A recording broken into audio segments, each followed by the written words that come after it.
दोस्तों आइए शुरुआत करते हैं आज कुरुक्षेत्र की। आज कोई बहस नहीं है, आज एक बहुत गंभीर चर्चा होने जा रही है। हमारे साथ दोनों मेहमान हैं। सुधांशु त्रिवेदी जी भारतीय जनता पार्टी के नेता हैं, राज्यसभा सांसद हैं। सुधांशु जी आपका स्वागत है। और साथ ही हमारे साथ योगेंद्र यादव जी हैं, स्वराज इंडिया के संस्थापक और संयुक्त किसान मोर्चा का एक अहम हिस्सा है। बहुत स्वागत है योगेंद्र जी आपका भी। दर्शकों से कह रहा था कि आज हम जो बात करेंगे बहुत गंभीरता होगी, क्योंकि दो बहुत गंभीर लोग हमारे साथ हैं, ऐसे लोग जो कि गहराई में जाकर मुद्दों की बात करते हैं। योगेंद्र जी आपसे मैं शुरुआत करना चाहता हूं। आज बड़ा दिन है, आज औपचारिक तौर पर पार्लियामेंट से किसान कानून वापस हो चुके हैं, कृषि कानून वापस हो चुके हैं। अब मैं नहीं जाना चाहता बहुत ज्यादा बातों में कि क्या बातें किसने कह दी। मैं आपसे एक सोल्यूशन ऑफर करने के लिए आज कह रहा हूं, एक समाधान दीजिए, कैसे राह निकल सकती है कि किसान आंदोलन खत्म हो, अपने घर जाएं। शुक्रिया सौरभ भाई। वाकई बहुत बड़ा दिन है। आज बहुत बड़ा काम हुआ है, हालांकि छोटे मन से हुआ है। मैं छोटे मन की बात इसलिए कहता हूं, पर उसको सिर्फ 1 मिनट कहूंगा। आज का शो मैं उस पर नहीं लगाना चाहता। छोटे मन से इसलिए मैं कहता हूं कि आप जो बिल है उसकी प्रस्तावना पढ़ लीजिए। आप पत्रकार हैं, सरकार कहती है इन 3 कानूनों को रिपील करेंगे, उसकी प्रस्तावना में लिखा होना चाहिए क्यों करेंगे। आप सौरभ जी उसको पढ़ के देख लीजिए और आपको लगेगा कि यार ये तो सरकार कह रही है 3 बिल शानदार है, अंत में लिखा होना चाहिए कि हम इसको पूरी तरह लागू करेंगे। फिर अंत में लिखा है लेकिन हम इसको रद्द करेंगे। कोई कारण तो होना चाहिए देश को, इतना भी क्या अहंकार। और दूसरा, दोनों सदनों में 2-2 मिनट की चर्चा। इतने बड़े सरकार कह रही थी ऐतिहासिक कानून है, तो भाई अगर ऐतिहासिक कानून को आप वापस दे रहे हो तो देश की संसद में कम से कम 2-2, 4-4 घंटा चर्चा तो होने दीजिए ना। चर्चा नहीं, राज्यसभा में विपक्ष का नेता बोल रहा है, बोलते बोलते उसका माइक ऑफ कर दिया जाता है, फिर हरिवंश जी के द्वारा।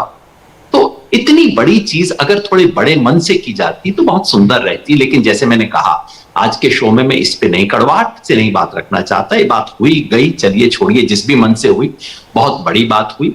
चूंकि लोकतंत्र में लोक शक्ति को स्वीकार किया गया, ताकि जिस तरह से एक बार इस देश की जनता ने 1977 में श्रीमती इंदिरा गांधी के अहंकार को तोड़ के सबक सिखाया था, कुछ वैसी ही बात आज हुई है। बहुत बड़ी बात हुई। रास्ता क्या है? रास्ता बिल्कुल स्पष्ट है। संयुक्त किसान मोर्चा ने प्रधानमंत्री को एक चिट्ठी लिखी है। चिट्ठी लिखे हुए 10 दिन हो गए। चिट्ठी में लिखा गया है कि आपने जो घोषणा की है हम इसका स्वागत करते हैं और हम विश्वास करते हैं। आपने कह दिया है कि बिल वापस हो जाएंगे, हम मान के चलते हैं कि बिल वापस हो जाएंगे, स्वागत करते हैं। इसके अलावा कुछ मुद्दे थे जो हमने पहले दिन से रखे थे, कृपया उस पर विचार करके हमें जवाब दे दीजिए। 10 दिन से जवाब नहीं मिला है। हो सकता है प्रधानमंत्री बिजी हो सकता है उनको ये हो कि भाई आज संसद में इसको रिपील करवा देना है। चलिए, हो गया, बहुत बढ़िया है। अब इन 6 मुद्दों पे थोड़ा ध्यान दे दीजिए। ये 6 मुद्दे वो नहीं है जो कि हमने कोई अचानक अपनी जेब से आज निकाल लिए कि भाई चलो 3 कानून तो हो गए, अब कोई नया मुद्दा ढूंढ के निकाल लेते हैं, ऐसा कुछ नहीं है। ये जो एमएसपी का मुद्दा, बिजली कानून और पराली, ये तीनों वो मुद्दे हैं जो हमने पहले दिन से रखे हैं। सरकार ने खुद लिखित में स्वीकार किया है कि हमारे मुद्दे हैं। ठीक है, हम प्रधानमंत्री को याद दिला रहे हैं और हम ऐसा कोई अड़ नहीं रहे। भाई कोई जवाब तो मिले। मैं तो कह रहा हूं संतोषजनक जवाब। एक जमाना था जिसमें हमने कहा था हां या ना, उसमें ना हो गई, ठीक है। वो जो रिपील वाला था उसमें हम बिल्कुल अपनी जगह पे अडिग थे और वो बात मानी गई। अब तो हम किसान पूरी तरह से फ्लेक्सिबल होने को तैयार है और उस फ्लेक्सिबिलिटी के नाते हमने 29 तारीख को आज जो पार्लियामेंट मार्च करना था, हमने खुद ही उसको पोस्टपोन कर दिया। ठीक है, तो इन पे जवाब मिले। और साथ में सौरभ भाई, वो जो किसी भी आंदोलन के अंत में जो मुद्दे आते हैं, वो हमारे नहीं, दुनिया के हर आंदोलन के अंत में जो मुद्दे आते हैं वो ये कि जिन लोगों के खिलाफ झूठे मुकदमे हैं वापस हों, जो लोग शहीद हुए हैं उनके परिवारों के लिए कोई व्यवस्था हो। बस इन चीजों पे बात को सरकार तुरंत जल्द से जल्द। आपने जो बात कही, मैं इसमें जो आपकी बातचीत का जो दूसरा जो अंतिम भाग था उसमें से मैंने जो आपने कहा हम अड़े नहीं है, मैं इसको एक बहुत बड़ी स्टेटमेंट मान रहा हूं संयुक्त किसान मोर्चा के नेता की तरफ से कि हम बिल्कुल अड़े नहीं है, हम बहुत फ्लेक्सिबल हैं। आपकी बातों से ऐसा लगा कि आप बस एक जवाब का इंतजार कर रहे हैं। सुधांशु त्रिवेदी जी, इनको जवाब क्या सरकार की तरफ से औपचारिक तौर पर मिलेगा?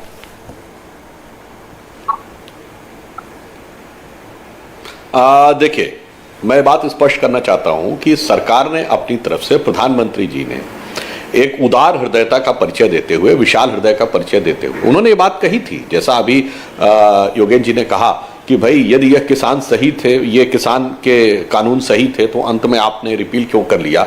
उन्होंने बात कही कि कई बार ऐसा होता है कि दीपक के समान दिखने वाली चीज भी हम समझाने में सफल नहीं हो पाते हैं। तो एक परिवार के मुखिया का दायित्व होता है कि यदि परिवार का कोई सदस्य किसी कारणवश उसके मन में अविश्वास हो गया है, तो वहां पर विषय तकनीकी विवेचना का नहीं होता, फिर भावनात्मक संवेदना का विषय हो जाता है कि इसलिए उसको वापस ले लेना चाहिए। वो किया।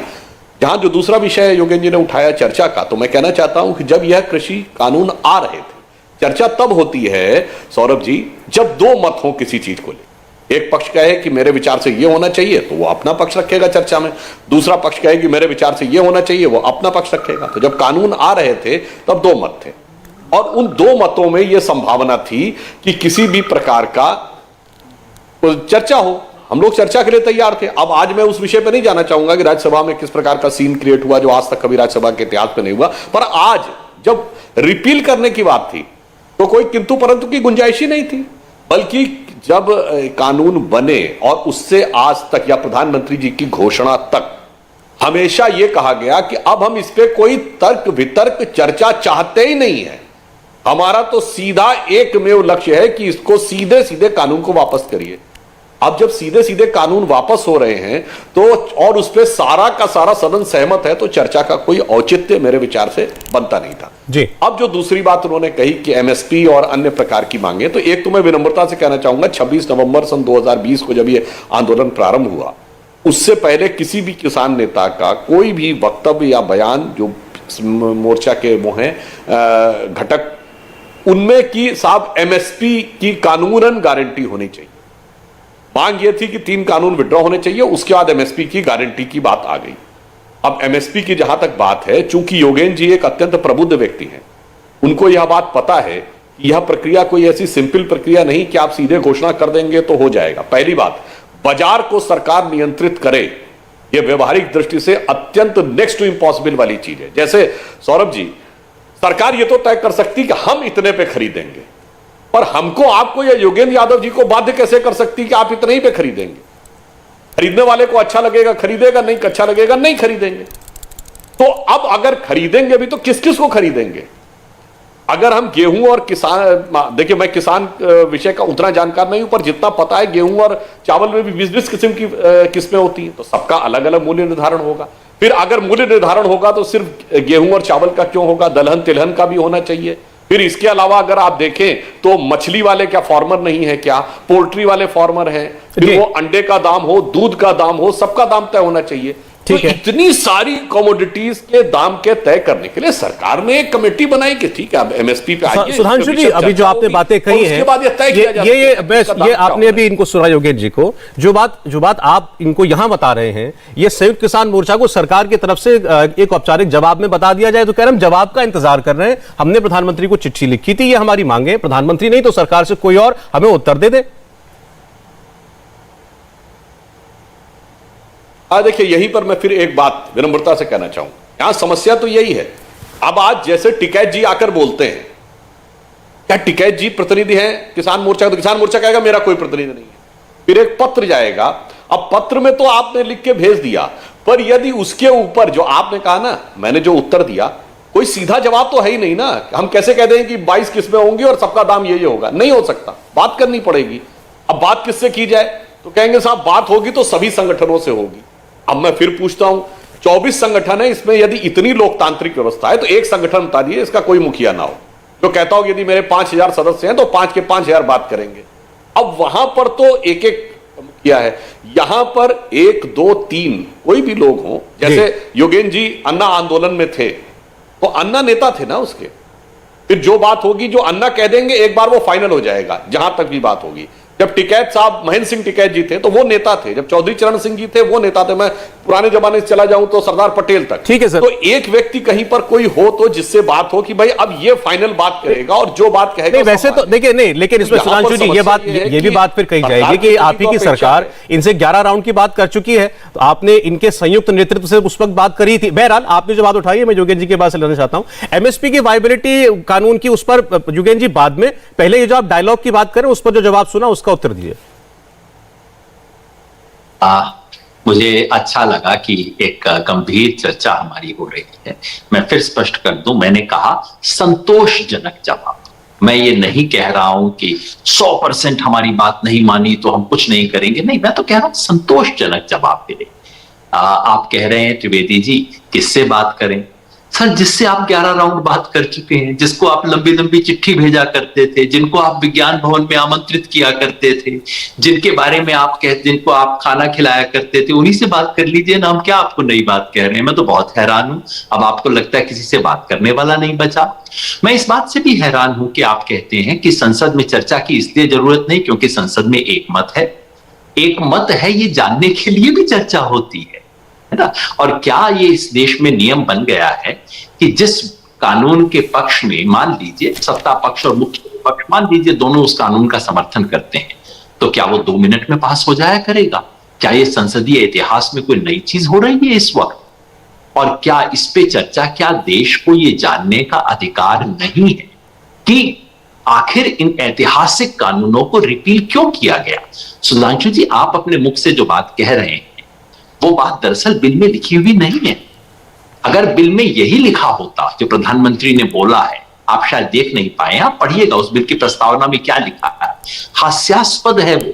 इस देश की पार्लियामेंट ने ऐसा प्रस्तावना पास की है जो कि देख के हंसी आएगी, आपको हंसी आएगी कि भैया अगर ये प्रस्ताव, ऐसा लगता है कि किसी, जो हम कहा करते थे ना, गलत ऐसे, वो घास की बजाय गाय वाला ऐसे लग गया, कुछ वैसी बात हुई है। चर्चा क्यों नहीं होनी चाहिए? क्या डर था? इसके बारे में तो देश को पूछना चाहिए। खैर, मैं चाहता हूं एमएसपी के गंभीर सवाल पे चर्चा करें, अभी वायबिलिटी पे नहीं। मैं केवल एक चीज सुधांशु जी को याद दिलाना चाहता हूं, क्योंकि उनकी जानकारी से ये बात छूट गई। वो कहते हैं जब आंदोलन शुरू हुआ, जब दिल्ली आया, तब तो 3 कानून की बात इनके मन में थी। सुधांशु जी, दिल्ली हम 26 नवंबर को आए, उससे भी पहले मैं आपको ले जाता हूं, 14 अक्टूबर को सरकार की बैठक हुई थी पंजाब के संगठनों के साथ। 14 अक्टूबर 2020 वो बैठक हुई थी जिसमें पंजाब के संगठनों ने मेमोरेंडम दिया था। आप कृपया उस मेमोरेंडम को देख लीजिए, और अगर उसमें एमएसपी की बात नहीं हो तो मैं आज बात ही नहीं करूंगा एमएसपी की। 11 राउंड चर्चा हुई, 11 के 11 राउंड में एमएसपी पे चर्चा हुई है सुधांशु जी। और जब सरकार ने हमें लिखकर भेजा कि आपकी ये मांग है और हमारा ये जवाब है, उसमें सरकार ने अपने मुंह से लिख के हमें पीपीटी में भेजा कि आपकी मांग है कि कानूनी दर्जा दिया जाए। और जब हमने किसान संसद की इस साल जुलाई के महीने में, तब हमने 2 दिन केवल एमएसपी पे चर्चा की। तो ऐसा नहीं है कि अब हमें लगा कि प्रधानमंत्री ने बात मान ली तो कोई नई चीज निकाल ले। इसलिए भी सुधांशु जी, हम पहले दिन से कहते आ रहे हैं, अगर आप मेरा कोई भी भाषण देखने का आपको टाइम नहीं मिलता होगा, लेकिन मैं तो एक ही वाक्य में हमेशा बात कहता रहा हूं, प्रधानमंत्री जी, ये जो जबरदस्ती की गिफ्ट आप हमारे सर पे थोप रहे हो, इसे ले लीजिए वापस और हमें वो गिफ्ट दीजिए जो हम अपने मुंह से मांगते हैं। यानी अच्छा चलिए जोगेंद्र जी, इस आज हम इस विवाद में भी ना जाएं कि ये आपकी मांग शुरुआत से थी या नहीं थी, उसको भी छोड़ दीजिए। आज आप ये कह रहे हैं, यहां से शुरू करते हैं। अगर इतनी बड़ी बात हो गई, आप इतना बड़ा आंदोलन हो गया, 3 इतने बड़े कानून वापस हो गए, प्रधानमंत्री जिस चीज को आप कह रहे हैं आज टिल डेट तक अच्छा मानते हैं, वो तो जो उन्होंने अपने उस दिन एड्रेस टू नेशन में बोला था जब कि हम ये बिल वापस ले रहे हैं, वही बात लगभग बिल में लिखी, मैंने पढ़ी है, वो प्रस्तावना उसकी पढ़ी है। वो तो मानते, वो ये मानते हैं कि बिल अच्छा है, लेकिन हम फिर भी वापस ले रहे हैं। चलिए ठीक है, मैं कह रहा हूं इतना बड़ा काम हो गया, अब सरकार कहती है हमने कमेटी बना दी आपकी एमएसपी की मांग पर भी, उसमें भी किसान भी शामिल होंगे, आपके नुमाइंदे भी उस कमेटी के अंदर होंगे। तो अभी आपने कहा था हम अड़ नहीं रहे, इसलिए मैं बात कह रहा हूं। सौरभ जी, इसलिए उस सवाल पे चर्चा करना बेहद जरूरी है जो कि सुधांशु जी ने उठाए कि ये एमएसपी नामक चीज व्यवहारिक है भी कि नहीं, संभव है भी कि नहीं, अच्छी चीज भी है कि नहीं। मैं 3-4 चीज सुधांशु जी की जानकारी में लाना चाहता हूं। सुधांशु जी कहते हैं, आप ही बताइए बाजार में सरकार कैसी शर्त लगा सकती है कि तुम इससे नीचे नहीं बेचोगे। सुधांशु जी, आपकी जानकारी के लिए सन 2011 में इस देश में एक कमेटी बनी थी। कमेटी की चर्चा कर रहे हैं ना सौरभ जी, 2011 में इस देश में एक कमेटी बनी थी। कमेटी मुख्यमंत्रियों की थी और उस कमेटी के अध्यक्ष थे माननीय नरेंद्र मोदी, जो कि उस समय गुजरात के मुख्यमंत्री थे। उस कमेटी ने लिखित अनुशंसा में कहा है कि सरकार को इसे व्यापारियों के लिए अनिवार्य बनाना चाहिए कि वो एमएसपी से नीचे पर खरीद फरोख्त ना करें, तो सुधांशु जी अगर मानते हैं कि नरेंद्र मोदी जी बहुत आए बाएं बात करते थे तो अलग बात है। पहली बात मैं ये याद दिला दूं। नंबर 2, अगर छोड़ दीजिए, चलिए वो अब विपक्ष के नेता थे, कुछ उटपटांग बात बोल गए होंगे, ये भी कोई कह सकता है। देखिए दुनिया भर में सुधांशु जी, दुनिया भर में मार्केट पर नियम लगते हैं। सरकार आज नहीं बनाती नियम की सर्ज प्राइसिंग नहीं होंगे, एयरलाइंस अपनी टिकट इतने से इतने पे नहीं बढ़ाएंगी। क्या हम सरकार में बैठ के न्यूनतम मजदूरी के नियम नहीं बनाते हैं? क्या हम एमआरपी मार्केट में तय नहीं करते हैं? जी, मार्केट का रेगुलेशन करना बड़ी सामान्य चीज अच्छा ठीक है, दुनिया भर में होता है। अब इसका मैं जवाब ले लेता हूं।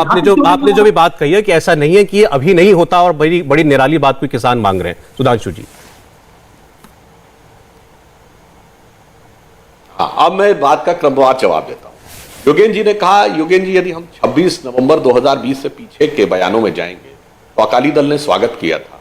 अप्रैल 2020 में राकेश टिकैत जी का बयान है इसके स्वागत में, कहा साहब हमारी तो यही मांग थी कि मंडियों के चंगुल से मुक्त हो।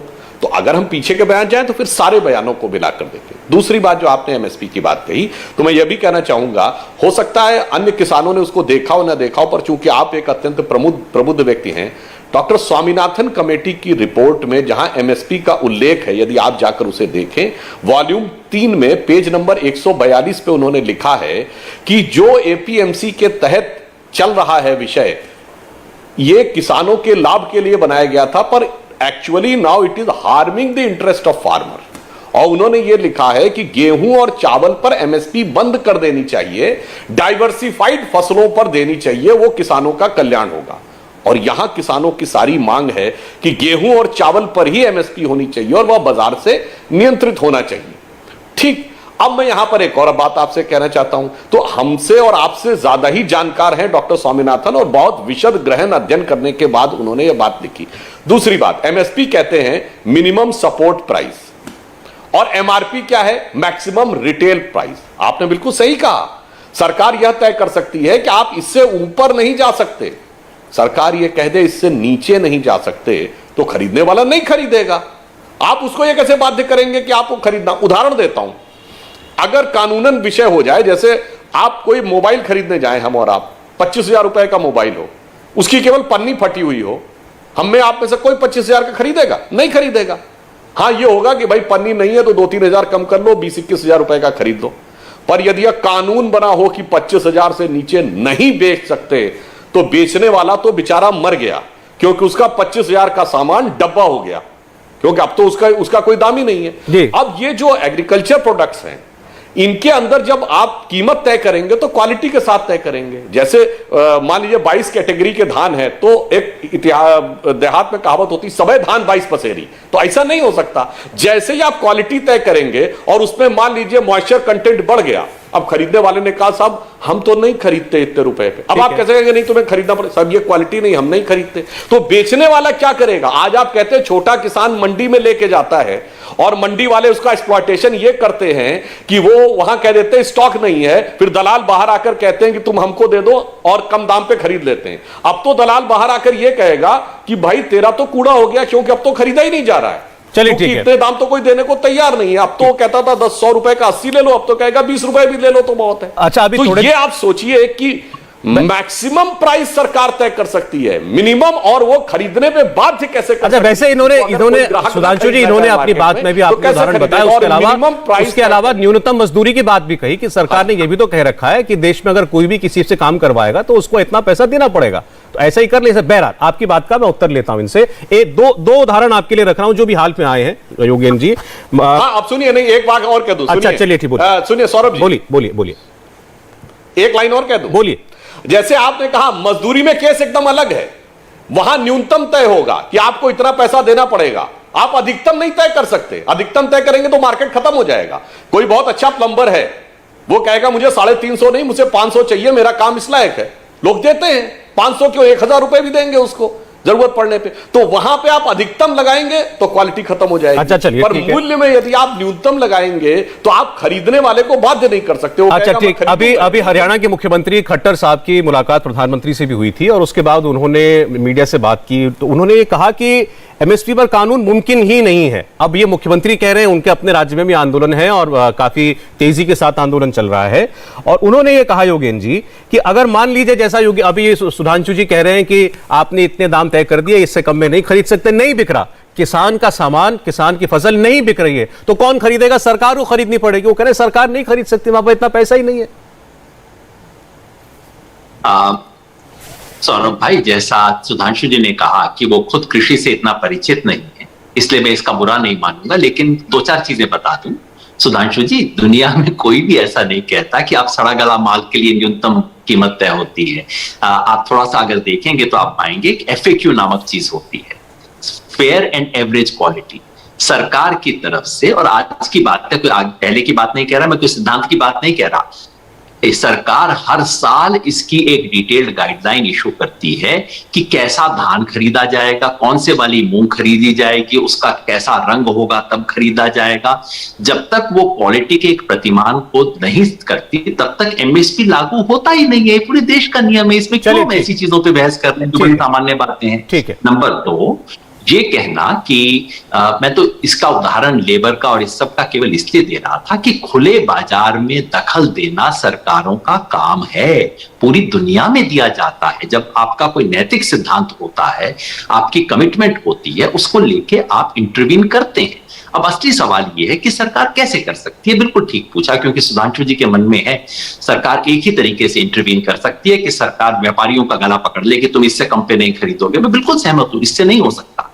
केवल ये करने से नहीं होता, और ऐसा प्रयोग एक बार महाराष्ट्र में किया गया था, वो प्रयोग असफल हो गया था। सरकार 4 तरीके से कर सकती है सुधांशु जी, और हम ये मांग रहे हैं। पता नहीं कहां से आपके मन में गलतफहमी आ गई कि हम कह रहे हैं कि केवल गेहूं और धान का कीजिए। सुधांशु जी, इस वक्त 22 फसलों के लिए हर साल MSP घोषित होता है, और आपकी सूचना के लिए उसमें दलहन और तिलहन ऑलरेडी हैं। आप कह रहे थे इनका भी करना पड़ेगा। अरे सर, होता है, इनका हर साल घोषित हो रहा है, आप जरा जानकारी बढ़ाइए।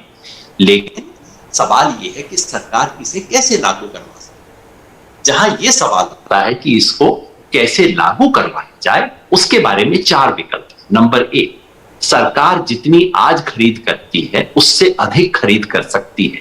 खास तौर पे मोटे अनाज और दलहन, दाल की बहुत सख्त जरूरत है इस देश को पोषण की, उसको PDS में शामिल कीजिए, राशन की दुकान से दीजिए, ये होगा। नंबर 2, जहां सरकार खुद खरीद ना कर सके वहां सरकार भावांतर दे सकती है कि हमने कहा था 2250 बाजरे का रेट है, तुम्हें मार्केट में 1650 मिला, ये लो 600 रुपया सरकार ने दिया। और ये मैं कोई मन से उदाहरण नहीं दे रहा हूं, एग्जैक्टली हरियाणा सरकार ने, बीजेपी की हरियाणा सरकार ने इस साल ये किया है, तो ये काल्पनिक उदाहरण नहीं है, ये किया जा सकता है। नंबर 3, सरकार मार्केट में इंटरवीन करके, अगर सरकार मार्केट में 10% भी खरीदना शुरू कर दे, एकदम उसके भाव में उछाल आ जाता है, वो भाव MSP के बराबर पहुंच जाता है। नंबर 4, सरकार इंपोर्ट एक्सपोर्ट की पॉलिसी चेंज कर सकती है। ये 4 चीजें करने के बाद ये कहना कि अब आप इससे नीचे नहीं खरीदोगे, तब तो संभव है, नहीं तो योगेन जी एक चीज बस एक कह रहे हैं अभी आपके कि केवल धान और गेहूं मत खरीदिए, सब 22 की 22 फसलों पे इंटरवीन कीजिए। हम तो चाहते हैं कि 22 से 22 पे हो। एक चीज का मुझे जवाब दीजिएगा, एक चीज का जवाब दीजिएगा कि अभी इस प्रोग्राम से पहले जो हमारा जो दूसरा कार्यक्रम था मुकाबला, उसमें हन्नान मोला साहब आए हुए थे। हन्नान मोला साहब ने यह बात कही कि आज MSP का लाभ, जो बातें पहले आपके आंदोलन की जो लोग खिलाफ थे वो कहते थे, आज उन्होंने खुद बोली कि केवल MSP का लाभ 6% किसानों को मिलता है, बाकी 94% को क्यों ना मिले। अभी आपने कहा सरकार खरीदे, अब हम 6%, अभी तक 6% है, हमको करना है 100%।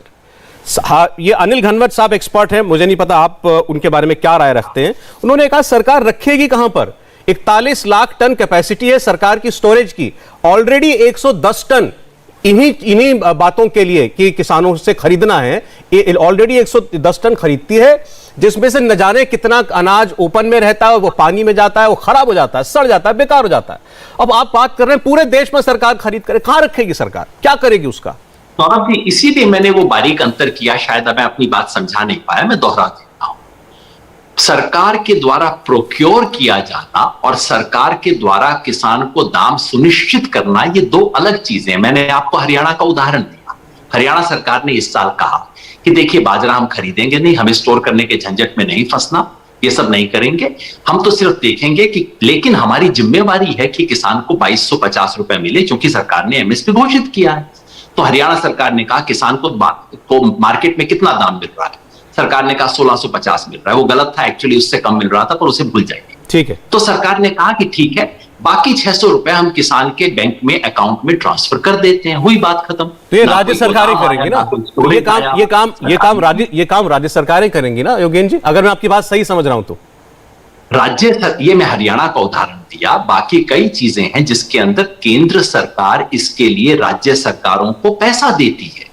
केंद्र सरकार पैसा दे, ये जो खरीद की जाती है सारी खरीदें राज्य सरकार करती है, ठीक है। पैसा केंद्र सरकार आता है। तो केंद्र सरकार की जिम्मेवारी, ये भावांतर बिल्कुल स्टैंडर्ड स्कीम है, पूरी दुनिया भर में। मैं जरा उत्तर ले लेता हूं। चलिए ठीक, आपने तरीका बताया कि कैसे लागू हो सकता है। सुधांशु जी। देखिए, योगेंद्र जी ने बहुत जानकारी का विषय उठाया और उनके अनुसार मुझे जानकारी नहीं है, परंतु ठीक है, मैं बताना चाहता हूं योगेंद्र जी की जानकारी के विषय में। अभी राज्य सरकार का विषय आया, मान्यवर, कॉन्ट्रैक्ट फार्मिंग आज भी लागू है कि नहीं महाराष्ट्र में, और वो राज्य का नियम है। वहां फायदा हो रहा है कि नुकसान हो रहा, तो क्यों नहीं 1 मिनट में कैबिनेट हटा रही है। एपीएमसी एक्ट लागू नहीं है केरल में, बिल्कुल नहीं है, जड़ मूड से नहीं है, जहां से राहुल गांधी जी सांसद हैं। बर्बाद हो गए किसान वहां के, अगर हो रहे तो क्यों नहीं हटाया गया।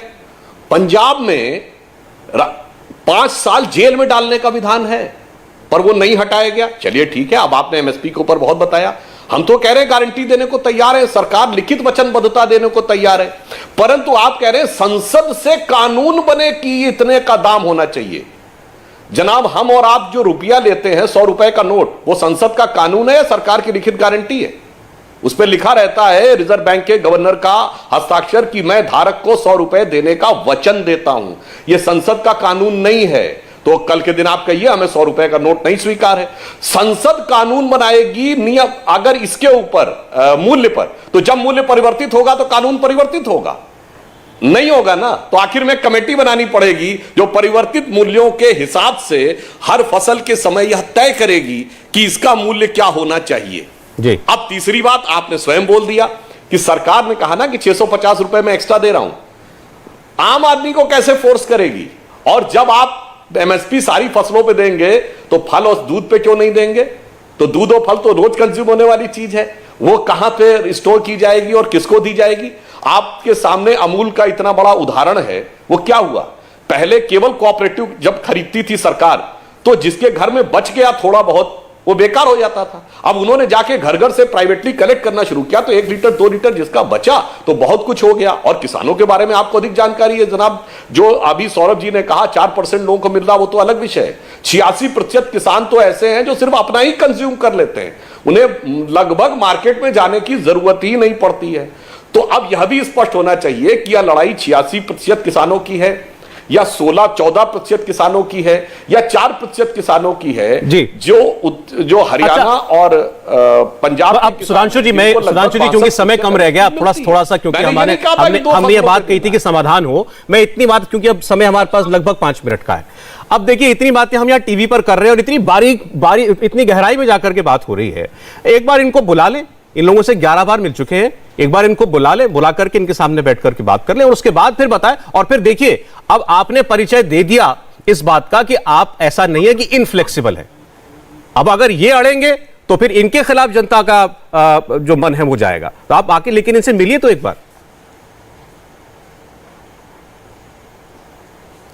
जो आपने बात कही सौरभ जी, जो चीज सीधे वापस हो सकती थी वो सीधे तो वापस कर ली गई, पराली का भी नियम वापस कर लिया गया।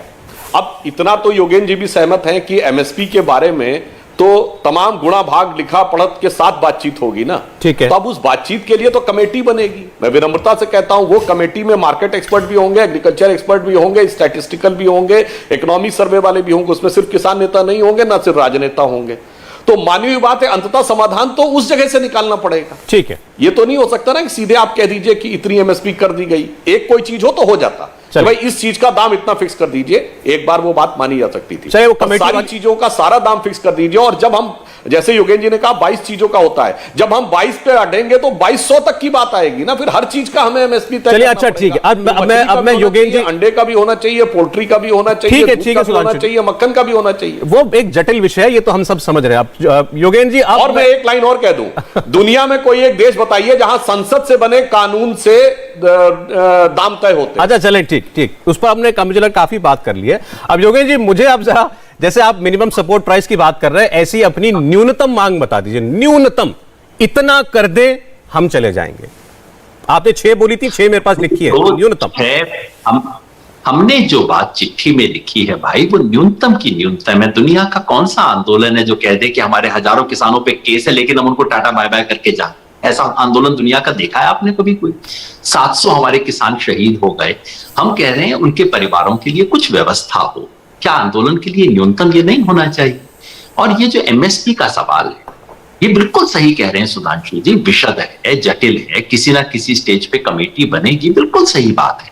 लेकिन कमेटी आपको ये नहीं बताएगी कि आपको सर्दी में चेन्नई जाना चाहिए या कि आपको अमृतसर जाना चाहिए। आप कहिए, ये फैसला आपको करना पड़ेगा कि आप चेन्नई जाना चाहते हैं, पुरी जाना चाहते हैं, अमृतसर। कमेटी आपको ये बताएगी कि फिर अमृतसर जाने के लिए कौन सी ट्रेन सबसे बेहतर है या गाड़ी कौन सी सबसे ठीक है। तो सरकार पहले ये कमिट कर दे। आप न्यूनतम पूछ रहे हैं ना, मैं बिल्कुल न्यूनतम बात कह रहा हूं। सरकार कम से कम ये कमिट कर दे कि हाँ, हम एमएसपी की कानूनी गारंटी का देने को तैयार है। वैसे सुधांशु जी, इस देश में एनएफएसए भी कानूनी, फूड की भी गारंटी है, मनरेगा भी कानूनी संसद का बना हुआ कानून है, और लेबर मिनिमम वेजेस भी संसद के बने हुए कानून है। सरकार ये कह दे कि हम ये कानून बनाने को तैयार हैं, इसकी जिम्मेवारी हम लेने को तैयार हैं। अब इसकी ड्राफ्टिंग के लिए एक कमेटी बना दीजिए, तो जरूर किसान इस पे विचार करेंगे। कमेटियां ड्राफ्ट कर सकती हैं, कमेटी देश के भविष्य की दिशा तय नहीं कर सकती। इस देश में कृषि दक्षिण में जाएगी कि उत्तर में जाएगी, ये कमेटी तय नहीं कर सकती है। ये सरकार को करना है। सरकार ये करे, फिर कमेटी में हम जरूर सहयोग करने के लिए भी तैयार हो जाएंगे। जरूर विशद है, नहीं, लेकिन ये तो वही बात होगी ना। नहीं योगेंद्र जी, इसमें कोई फर्क ही नहीं है। आपने कहा कि सरकार ये कह दे कि हम कानून बनाएंगे, इसकी गारंटी दे दे। सरकार अब ये कह रही है कि कानून बन सकता है या नहीं बन सकता, या एमएसपी कैसे प्रभावी हो सकता है, हम इस पर बात करने के लिए कमेटी बना रहे हैं। अब आप जिस चीज की गारंटी उनसे चाहते हैं, अगर वो उसके बारे में अभी अश्योर्ड नहीं है कि ये ठीक चीज है, वो कैसे गारंटी दे दें आपको? तो फिर सरकार स्पष्ट कहे कि हम ये नहीं देंगे, हम इसकी कानूनी गारंटी देने के पक्ष में नहीं है, हम इसके विरोध में हैं। सरकार साफ हमें बता दे, हमें पता तो लग जाए हम किस ग्राउंड पे खड़े हैं। क्योंकि ये जो खेल है ना सौरभ भाई, कि इसकी गारंटी होनी चाहिए या नहीं, आप मुझे बता दीजिए, मैं आपको दुनिया का कोई भी एक्सपर्ट खड़ा कर दूंगा। आप पहले मेरे को ओपिनियन बता दीजिए, मुझे ये निष्कर्ष चाहिए, मैं वैसा एक्सपर्ट लाके खड़ा कर। अच्छा ठीक है योगेंद्र, हमें कमेटी नहीं चाहिए। अच्छा योगेंद्र जी, मेरे पास समय अभी, क्योंकि केवल एक आखिरी कमेंट कर रहे हैं। मैं चाहता हूं कि सुधांशु जी यहां बैठे हैं, तो आंदोलनकारियों को भी और बाकी देश को भी अगर आप ये कह सकें कि सरकार का आज किसानों से ये आह्वान है, तो क्या आह्वान है?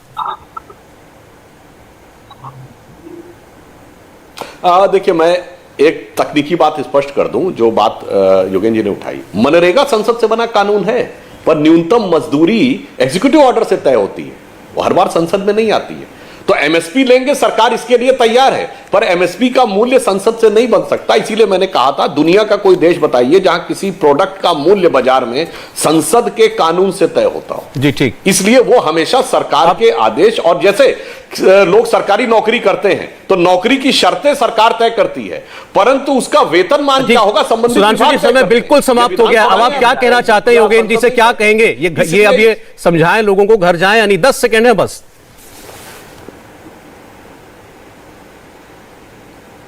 मैं सिर्फ ये कहना चाहूंगा कि आप हमारे दिल का भाव समझिए, और जो लोग आपका समर्थन कर रहे हैं उन्होंने क्या किया उनको भी समझिए। एक पंक्ति में कहकर समाप्त करूंगा कि चमन को सींचने में पत्तियां कुछ झड़ गई होंगी, यही इल्जाम हम पर लग रहा है बेवफाई का, मगर कलियों को जिसने रौंद डाला अपने हाथों से, वही दावा करें हैं अब चमन की रहनुमाई का। चलिए ठीक है। मैं बहुत शुक्रिया करता हूं सुधांशु जी आपका, योगेंद्र जी आपका, आपने समय दिया, बड़ी गंभीर बातें हुई। उम्मीद करते हैं हम ऐसी चर्चाएं रोज करें और उम्मीद है आपका समय में मिलता रहेगा। बहुत बहुत धन्यवाद। इंडिया टीवी हर वक्त हर जगह डाउनलोड करने के लिए सर्च करें India TV news Google play store या ऐप स्टोर पर।